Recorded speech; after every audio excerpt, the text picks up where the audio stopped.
ఇవి 7 రాళ్ళు ఒకే వరుసలో తూర్పు ముఖంగా ఒక్కొక్కటి మీద పసుపు కుంకుమ ఉంటుంది. పక్కన పూలు కూడా ఉంటాయి.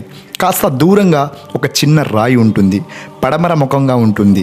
ఈ రాళ్ళు ఏంటి అని మీకు డౌట్ రావచ్చు. ఇవి సప్త మాతృకలు, 7 సోదరి దేవతలు. వీళ్ళలో 3వ వారే శీతలా భవాని. ఆ 6 సోదరుల ముందు ఒక చిన్న రాయి కనిపిస్తుంది కదా, దాన్నే ఈ 7 దేవతలకు సోదరుడు.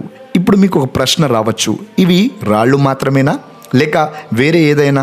ఇవి కేవలం రాళ్ళు కావు. ఇవి ఒక జాతి ఆత్మ, ఒక సంస్కృతి గుర్తు, ఒక యుద్ధ స్మృతి. ఈ రాళ్ల వెనుక ఒక కథ ఉంది. ఆ కథ మొదలవుతుంది 100 సంవత్సరాల క్రితం. ఒక కలలో ఒక దేవత ఆశీర్వాదంతో, ఒక సంచార జాతి ప్రయాణంతో. ఈ కథే శీతల పండుగ కథ. మొదట ఒక విషయం మనం అర్థం చేసుకోవాలి. బంజారాలు అంటే ఎవరు? బంజారా అనే పదం వచ్చింది సంస్కృతం వనచార నుంచి, అంటే అడవుల్లో సంచరించేవారు అని అర్థం. వీళ్ళు సంచార జాతి.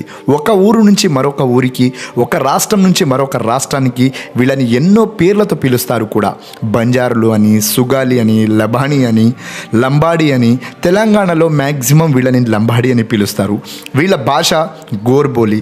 వీళ్ళ సొంత భాష, వీళ్ళ సొంత లిపి అనేది లేదు. కానీ వీళ్ళ సంస్కృతి అది వేల సంవత్సరాలుగా ఇప్పటికీ అలాగే ఉంది. రాజస్థాన్ ఎడారుల్లో మొదలైన వీళ్ళ ప్రయాణం డక్కన్ పీఠభూమి దాటి కర్ణాటక, తమిళనాడు, మహారాష్ట్ర, మధ్యప్రదేశ్ వరకు విస్తరించింది. నేడు దాదాపుగా 60 దేశాల్లో గోర్ బంజారా తెగ కనిపిస్తుంది. వీళ్ళు ఎందుకు సంచరిస్తారో తెలుసా? వాళ్ళ జీవనాధారం వ్యాపారం, పశువులు, ఉప్పు, ఇనుము. వీళ్ళు తీసుకెళ్లే సరుకులు కావు, వీళ్ళు తీసుకెళ్లేది ఒక నాగరికత. లంబాడీలకు పశు సంపదే జీవన ఆధారం. వాళ్ళ ఆర్థిక వ్యవస్థ పశు సంపద మీద ఆధారపడి ఉంటుంది. అందుకే వాళ్ళు పశుగ్రాసం, నీరు ఎక్కువగా లభించే కొండ ప్రాంతాల్లో, అడవి ప్రాంతాల్లో తండలు ఏర్పాటు చేసుకొని బతుకుతారు. కానీ ఈ సంచార జీవితంలో వీళ్ళు ఒక విషయం ఎదుర్కొన్నారు. వ్యాధులు, మహమ్మారులు, తమ పశువులను చంపేసే అంటు వ్యాధులు. ఆ సమస్యకి పరిష్కారమే శీతలా భవాని. ఇప్పుడు కథలో మళ్ళీ వద్దాం. పురాతన కాలం బంజారా వాళ్ళు అడవుల్లో నివసించేవారు.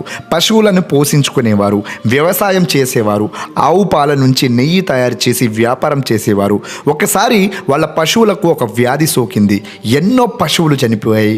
ఆ గ్రామానికి పెద్ద నష్టం వచ్చింది. ఒక రాత్రి ఆ గ్రామ నాయకుడి కలలో 7 దేవతలు ప్రత్యక్షమయ్యారు. వాళ్ళు అతనికి చెప్పారు, ఒక చెట్టు కింద మా 7 విగ్రహాలను ప్రతిష్ఠించు, మమ్మల్ని పూజించండి, బలులు ఇవ్వండి, అప్పుడు మేము మీ పశువులను కాపాడుతామని నాయక్ కలలో చెప్పారు. వ్యాధులను తొలగిస్తామని కూడా చెప్పారు. ఆ 7 దేవతల్లో ఒకరు శీతలా భవాని. మీరు ఆ నాయకని కొంచెంసేపు ఊహించుకోండి. మీ కళ్ళ ముందు మీ పశువులు చనిపోతున్నాయి, మీ కుటుంబాలు ఆకలితో ఉంటుంది. అప్పుడు మీ కళ్ళలో 7 దేవతలు కనిపిస్తారు. మీరేం చేస్తారు? నాయక్ ఆ కళలను గ్రామస్తులకు చెప్పాడు. అప్పటి నుంచి వాళ్ళు శీతల పండుగ చేయడం మొదలుపెట్టారు. ఆ 7 సోదరుని మళ్ళీ పేరేంటో తెలుసా? మొదటి వారు మేరమ్మ భవాని, 2వ వారు తుల్జా భవాని, 3వ వారు శీతలా భవాని, 4వ వారు హింగ్లా భవాని, 5వ వారు ద్వాళంఘర్ భవాని, 6వ వారు కంకాళి భవాని, 7వ వారు మంత్రల్ భవాని. వీళ్ళు నవదుర్గల్ లాంటి వారు. వీళ్ళ సోదరుడు లుకుడియా దేవుడు. ఇది బంజారాల తొలి పండుగ. ఇది ఎప్పుడు జరుపుకుంటారో మీకు తెలుసా? ప్రతి సంవత్సరం ఆషాఢ మాసంలో జూలై నెలలో ఒక మంగళవారం రోజున జరుపుకుంటారు. ఎందుకు ఓన్లీ ఆషాఢంలో జరుపుకుంటారంటే వర్షాకాలంలో వ్యాధులు ఎక్కువగా వ్యాపిస్తాయి. ఆ కాలంలో మందులు లేవు. అందుకే బంజారాలు తమ దేవతను ప్రార్థిస్తారు. జ్వరం కావచ్చు, కలరా కావచ్చు, మహమ్మారుల నుంచి కాపాడమని మంగళవారం రోజు దేవతల్ని పూజిస్తారు. ప్రతి సంవత్సరం మంగళవారం రోజున మాత్రమే ఈ పండుగ జరపడం వాళ్ళ సాంప్రదాయం. ఎలా జరుపుకుంటారో తెలుసా? ఇందులో 7 భాగాలు ఉన్నాయి. మొదటి దిశ స్థల నిర్ణయం, అంటే ఒక ప్లేస్ని ఎంచుకుంటారు. తండా బయట తూర్పు దిక్కున 7 రాళ్లను ప్రతిష్ఠిస్తారు. కొత్త ప్రారంభానికి, ఉదయించే సూర్యునికి ఎదురుగా పెడితే వాళ్ళకి మంచి జరుగుతుందని నమ్మకం. ఈ రాళ్ల ముందు లుకుడియా భగవాన్ రాయి ఉంటుంది. ఇది పడమర ముఖంగా ఉంటుంది. సమత్యులకు చిహ్నంగా మారుతుంది. 2వ దశ పూజ సన్నాహాలు. ఈ రాళ్లను శుభ్రం చేస్తారు, పసుపు కుంకుమతో అలంకరిస్తారు, పూలు కూడా వేస్తారు. 3వ దశ గ్రామ నాయక్ లేదా పూజారి నేతృత్వంలో సాంప్రదాయ పూజలు జరుగుతుంటాయి. దైవిక శక్తులను, పూర్వీకులను అందరినీ అక్కడ స్మరించుకుంటారు. ఈ పూజల్లో ఇంట్లో వండిన బెల్లం కావచ్చు, నవధాన్యాలతోటి ప్రసాదం సమర్పిస్తారు. ఇది పుష్టికి సంపదకు చిహ్నం. 4వ దశ నృత్యం మరియు పాటలు. ఆ రోజు లంబాడి మహిళలు రంగురంగుల వస్త్రాలు ధరిస్తారు. వాళ్ళు గుండ్రంగా నృత్యం చేస్తారు. బంజారా పాటలు పాడుతూ ఎంతో సంతోషంగా గుండ్రంగా తిరుగుతూ శీతల భవాని పండుగను జరుపుకుంటారు. ఆ పాటల్లో సీతాలమ్మ కథ కూడా ఉంటుంది. ఆమె రక్షణ, ఆమె పోషణ. 5వది బలి. నృత్యాల తర్వాత ఒక మేకను బలి ఇస్తారు. 6వ దశ పశు సంరక్షణ. ఆ తర్వాత ఆవులు కావచ్చు, మేకలు కావచ్చు, గొర్రెలను ఒక పవిత్ర రేఖ మీద నుంచి నడిపిస్తారు. ఆ రేఖ వాటికి సీతాలమ్మ రక్షణ ఇస్తుందని వాళ్ళు నమ్ముతారు.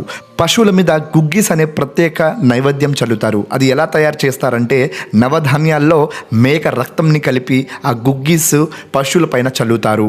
ఎందుకంటే పశు సంపద శ్రేయస్సు కోసం. 7వ దశ సామూహిక భోజనం.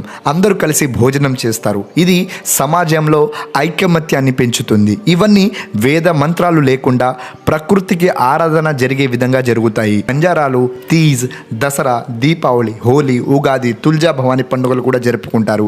ఇది బంజారాల సంస్కృతి. ఇది శీతల పండుగ కథ. మీకు ఈ కథ ఎలా అనిపించింది? మీ ఊర్లో ఇలాంటి సాంప్రదాయాలు ఎక్కడైనా మీరు చూసారా? కామెంట్లలో చెప్పండి. ఇలాంటి మన సంస్కృతి కథలు మీకు నచ్చితే ఈ వీడియో లైక్ చేయండి, షేర్ చేయండి, సబ్స్క్రైబ్ చేయండి, బెల్ ఐకాన్ ప్రెస్ చేయడం అస్సలు మర్చిపోకండి. Thank you so much.